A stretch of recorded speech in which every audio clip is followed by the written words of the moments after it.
حضرت بریدہ رضی اللہ تعالیٰ عنہ سے مروی ہے کہ ایک آدمی رسول اللہ صلی اللہ علیہ وسلم کے پاس آیا اور آپ سے نمازوں کے اوقات کے بارے میں پوچھا۔ آپ صلی اللہ علیہ وسلم نے فرمایا، ہمارے پاس آئندہ 2 دن ٹھہرو۔ آپ نے پہلے دن بلال رضی اللہ تعالیٰ عنہ کو حکم دیا تو انہوں نے فجر ہوتے ہی اقامت کہی اور آپ صلی اللہ علیہ وسلم نے فجر کی نماز پڑھائی۔ پھر جو ہی سورج ڈھلا تو آپ نے انہیں اقامت کا حکم دیا اور ظہر کی نماز پڑھی۔ پھر جب سورج کو سفید دیکھا یعنی تپش دوپہر سے کم ہوئی تو اقامت کا حکم دیا اور عصر کی نماز پڑھی۔ پھر جب سورج کا آخری کنارہ ڈوب گیا تو اقامت کا حکم دیا اور مغرب کی نماز پڑھائی۔ پھر جب سورج کی سرخی غائب ہو گئی تو عشاء کی اقامت کہلوائی۔ پھر اگلے دن اسے تاخیر کا حکم دیا اور فجر کو روشنی میں پڑھا۔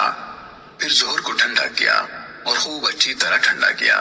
پھر عصر کی نماز پڑھی جبکہ سورج ابھی سفید تھا یعنی زرد نہ ہوا تھا، ویسے پہلے دن سے مؤخر کیا۔ پھر شفق یعنی سرخی غائب ہونے سے پہلے مغرب کی نماز پڑھی۔ پھر آپ نے ان یعنی حضرت بلال رضی اللہ تعالیٰ عنہ کو حکم دیا تو انہوں نے عشاء کی اقامت کہی جبکہ تہائی رات گزر چکی تھی اور آپ صلی اللہ علیہ وسلم نے عشاء کی نماز پڑھی۔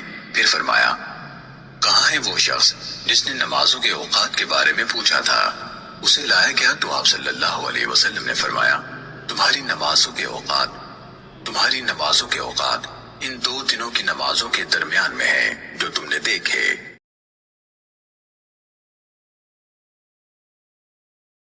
حضرت ابو ہریرہ رضی اللہ عنہ بیان کرتے ہیں، رسول اللہ صلی اللہ علیہ وآلہ وسلم نے فرمایا، جس شخص نے کسی مومن سے دنیا کی کوئی تکلیف دور کی تو اللہ اس سے قیامت کے دن کوئی تکلیف دور فرما دے گا۔ جس شخص نے کسی تنگ دست پر آسانی کی تو اللہ اس پر دنیا و آخرت میں آسانی فرمائے گا۔ جس نے کسی مسلمان کی عیب پوشی کی تو اللہ اس کے دنیا و آخرت میں عیب پوشی فرمائے گا۔ اللہ بندے کی مدد فرماتا رہتا ہے جب تک بندہ اپنے بھائی کی مدد کرتا رہتا ہے۔ اور جس شخص نے طلب علم کے لیے کوئی سفر کیا تو اللہ اس وجہ سے اس کے لیے راہ جنت آسان فرما دیتا ہے۔ اور جب کچھ لوگ اللہ کے سوا کسی گھر میں اکٹھے ہو کر اللہ کی کتاب کی تلاوت کرتے ہیں اور آپس میں پڑھتے پڑھاتے ہیں تو ان پر سکینت نازل ہوتی ہے، رحمت انہیں ڈھانپ لیتی ہے، فرشتے انہیں گھیر لیتے ہیں اور اللہ اپنے پاس فرشتوں میں ان کا تذکرہ فرماتا ہے۔ اور جس کے عمل نے اسے پیچھے کر دیا تو اس کا نسب اسے آگے نہیں بڑھا سکے گا۔ رسول اللہ صلی اللہ علیہ وسلم کے زمانے میں 1 سال قحط پڑا۔ آپ جمعے کی نماز کے لیے خطبہ دے رہے تھے کہ ایک شخص نے کھڑے ہو کر کہا، یا رسول اللہ، گھوڑے بھوک سے ہلاک ہو گئے اور بکریاں بھی ہلاک ہو گئیں، آپ اللہ تعالیٰ سے دعا کیجئے کہ وہ ہم پر پانی برسائے۔ حضرت صلی اللہ علیہ وسلم نے اپنے ہاتھ اٹھائے اور دعا کی۔ حضرت انس رضی اللہ عنہ نے بیان کیا کہ اس وقت آسمان شیشے کی طرح بالکل صاف تھا۔ اتنے میں ہوا چلی، اس نے ابر کو اٹھایا، پھر اس ابر کے بہت سے ٹکڑے جمع ہو گئے اور آسمان نے گویا اپنے دہانے کھول دیے۔ جب ہم مسجد سے نکلے تو گھر پہنچتے پہنچتے پانی میں ڈوب چکے تھے۔ بارش یوں ہی دوسرے جمعے تک برابر ہوتی رہی۔ دوسرے جمعے کو وہی صاحب یا کوئی دوسرے پھر کھڑے ہوئے اور عرض کیا، اے اللہ کے رسول، مکانات گر گئے، دعا فرمائیے کہ اللہ تعالیٰ بارش روک دے۔ حضرت صلی اللہ علیہ وسلم مسکرائے اور فرمایا، اے اللہ، اب ہمارے چاروں طرف بارش برسا، جہاں اس کی ضرورت ہو، ہم پر نہ برسا۔ حضرت انس رضی اللہ عنہ کہتے ہیں کہ میں نے جو نظر اٹھائی تو دیکھا کہ اسی وقت ابر پھٹ کر مدینے کے ارد گرد سرپیچ کی طرح ہو گیا تھا۔ میں عائشہ رضی اللہ عنہا کے پاس گئی، لوگ نماز پڑھ رہے تھے۔ میں نے اس بے وقت نماز پر تعجب سے پوچھا کہ یہ کیا ہے؟ حضرت عائشہ رضی اللہ عنہا نے سر سے آسمان کی طرف اشارہ کیا۔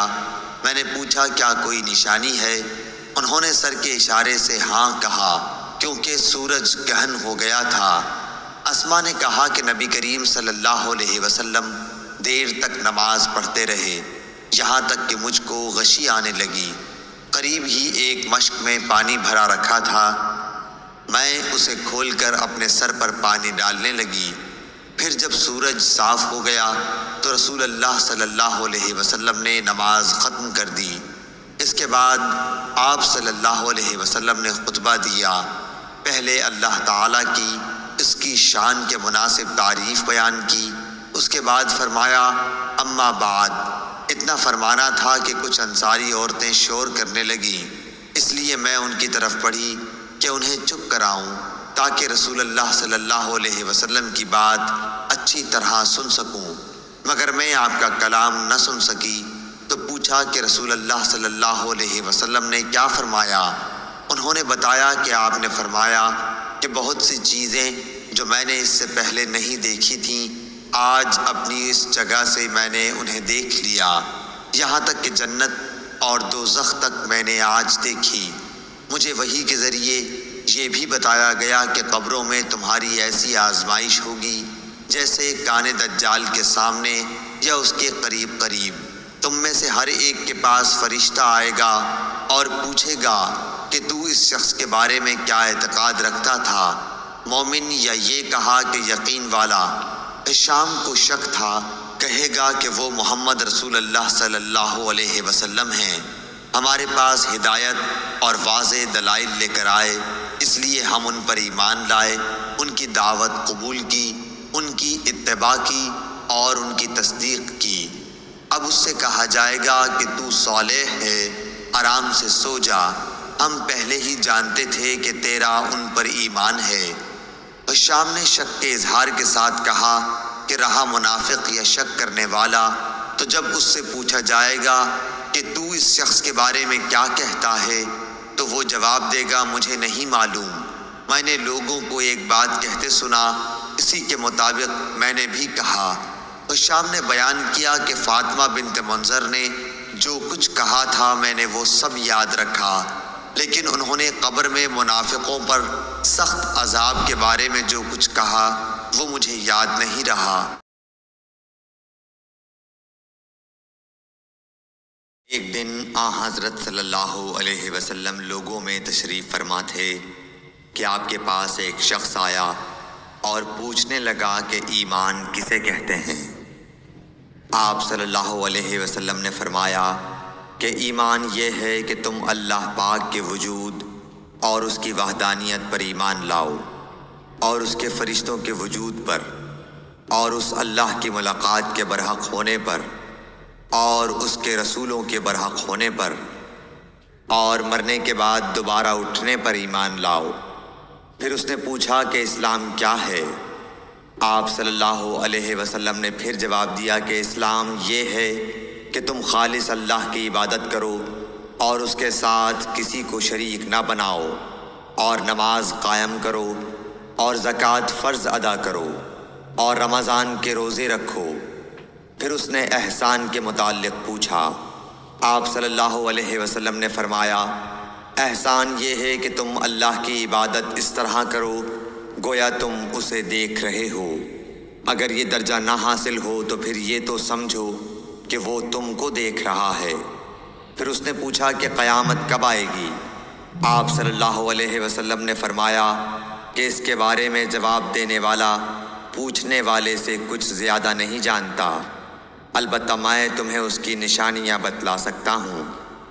وہ یہ ہیں کہ جب لونڈی اپنے آقا کو جنے گی، اور جب سیاہ اونٹوں کے چرانے والے دیہاتی لوگ ترقی کرتے کرتے مکانات کی تعمیر میں ایک دوسرے سے بازی لے جانے کی کوشش کریں گے، یاد رکھو قیامت کا علم ان 5 چیزوں میں ہے جن کو اللہ کے سوا کوئی نہیں جانتا۔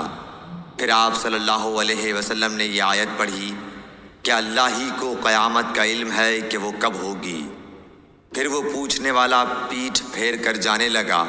آپ نے فرمایا کہ اسے واپس بلا کر لاؤ۔ لوگ دوڑ پڑے مگر وہ کہیں نظر نہیں آیا۔ آپ صلی اللہ علیہ وسلم نے فرمایا کہ یہ جبرائیل علیہ السلام تھے جو لوگوں کو ان کا دین سکھانے آئے تھے۔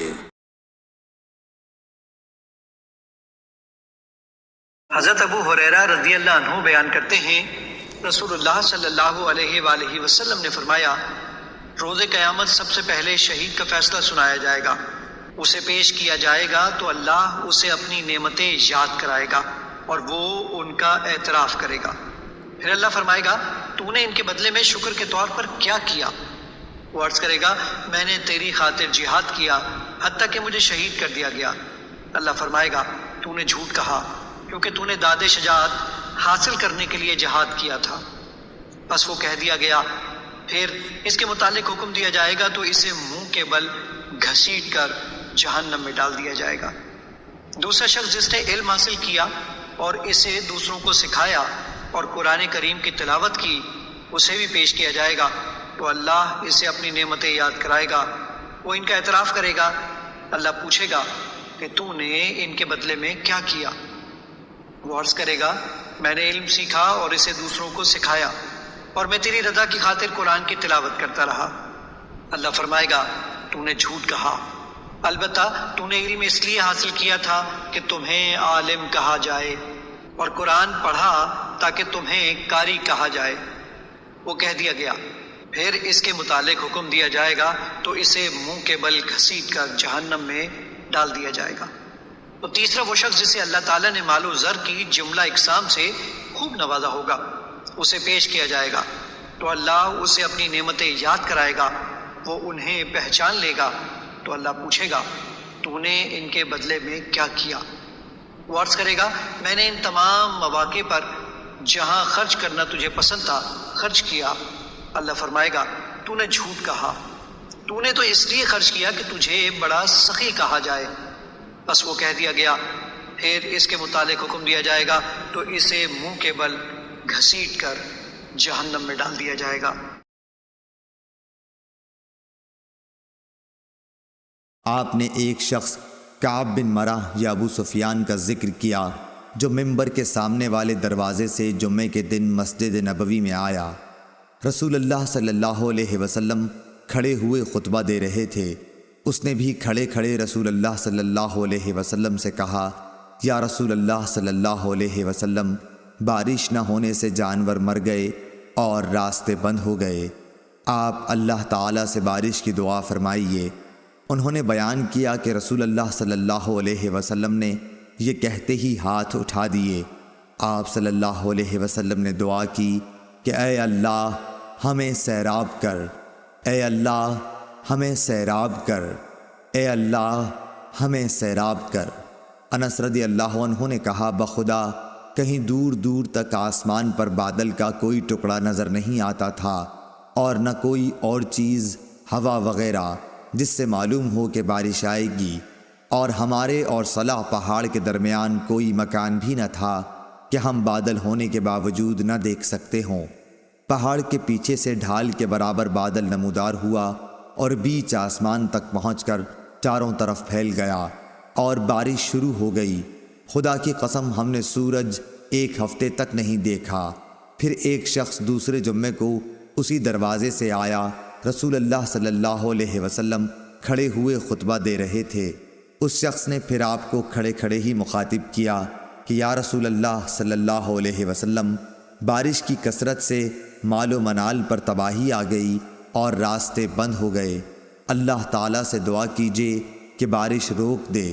پھر رسول اللہ صلی اللہ علیہ وسلم نے ہاتھ اٹھائے اور دعا کی کہ یا اللہ اب ہمارے ارد گرد بارش برسا، ہم سے اسے روک دے، ٹیلوں، پہاڑوں، پہاڑیوں، وادیوں اور باغوں کو سیراب کر۔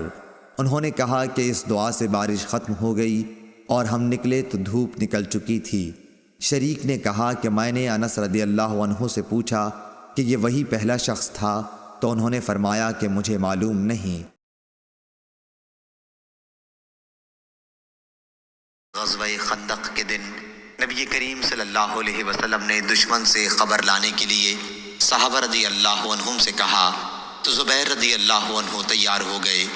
پھر ان سے کہا تو زبیر رضی اللہ عنہ ہی تیار ہوئے۔ پھر کہا، پھر بھی انہوں نے ہی آمادگی دکھلائی۔ اس کے بعد آپ صلی اللہ علیہ وسلم نے فرمایا کہ ہر نبی کے حواری مددگار ہوتے ہیں اور میرے حواری زبیر رضی اللہ عنہ ہیں۔ اور سفیان بن عینہ نے بیان کیا کہ میں نے یہ روایت ابن منقدر سے یاد کی، اور ایوب نے ابن منقدر سے کہا، اے ابو بکر، یہ محمد بن منقدر کی کنیت ہے، ان سے جابر رضی اللہ عنہ کی حدیث بیان کیجیے، کیونکہ لوگ پسند کرتے ہیں کہ آپ جابر رضی اللہ عنہ کی احادیث بیان کریں۔ تو انہوں نے اسی مجلس میں کہا کہ کہ میں نے جابر رضی اللہ عنہ سے سنا، اور 4 احادیث میں پے در پے یہ کہا کہ میں نے جابر رضی اللہ عنہ سے سنا۔ علی بن عبداللہ مدینی نے کہا کہ میں نے سفیان بن عینہ سے کہا کہ سفیان ثوری تو غزوہ قریظہ کہتے ہیں بجائے غزوہ خندق کے۔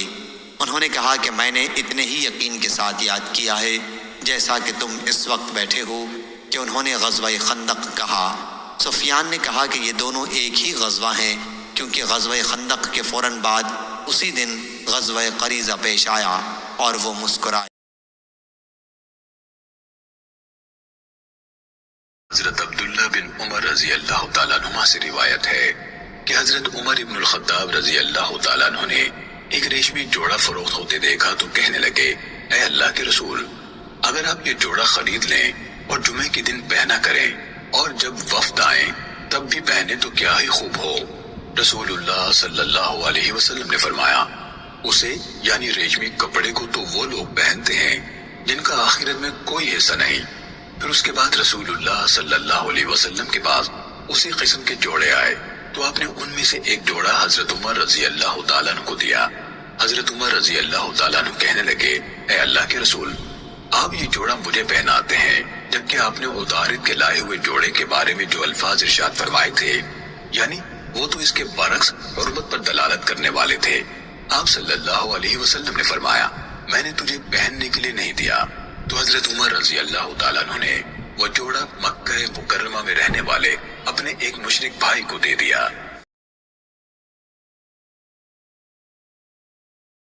حضرت عبداللہ بن عمر رضی اللہ عنہ نے بیان کیا کہ حضرت صلی اللہ علیہ وسلم نے فرمایا، اے اللہ، ہمارے ملک شام میں ہمیں برکت دے، ہمارے یمن میں ہمیں برکت دے۔ صحابہ رضی اللہ عنہم نے عرض کیا، اور ہمارے نجد میں؟ حضرت صلی اللہ علیہ وسلم نے پھر فرمایا، اے اللہ، ہمارے شام میں برکت دے، ہمیں ہمارے یمن میں برکت دے۔ صحابہ رضی اللہ عنہم نے عرض کی، ہمارے نجد میں؟ میرا گمان ہے کہ حضرت صلی اللہ علیہ وسلم نے تیسری مرتبہ فرمایا، وہاں زلزلے اور فتنے ہیں، اور وہاں شیطان کا سینگ طلوع ہوگا۔ صحیح بخاری حدیث نمبر 7094۔